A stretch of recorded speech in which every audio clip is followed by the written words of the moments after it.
দেশে তাদের নিজের চিন্তা চেতনা, তাদের অনুভূতি, তাদের উৎসব সকল কিছু স্বাধীনভাবে পালন করতে পারছে। তারই ধারাবাহিকতায় আজকের এই দিনে আমরা বিএনপি অঙ্গ সংগঠনের নেতৃবৃন্দ চেষ্টা করছি সাধারণ মানুষকে সম্পৃক্ত করে পয়লা বৈশাখ উদযাপন করতে, একটি র্যালি করতে।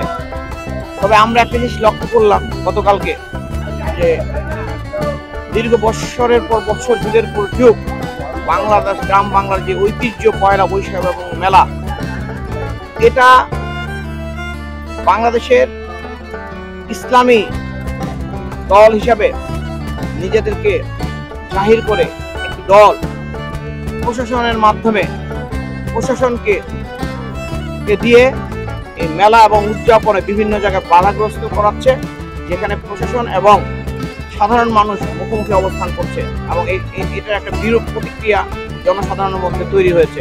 আমরা গতকাল বিভিন্ন মিডিয়াতে, ফেসবুকে এবং সাংবাদিক ভাইদের মাধ্যমে জানতে পেরেছি যে জেলা প্রশাসক বিভিন্ন জেলার তারা নির্দেশ দিয়েছেন যে কোনো মেলা উদযাপন করা যাবে না।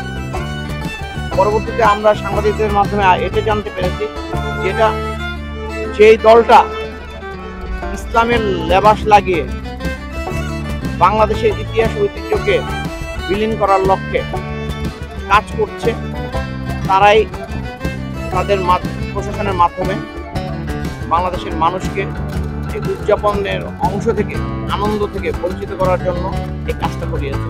তাই আমরা প্রশাসনের কাছে দাবি জানাবো যে এই পয়লা বৈশাখ কোনো ব্যক্তির বা কোনো দলের নয়, এই পয়লা বৈশাখ কোনো নির্দিষ্ট গোত্রের নয়, কোনো নির্দিষ্ট সমাজের নয়, কোনো নির্দিষ্ট পরিবারের নয়।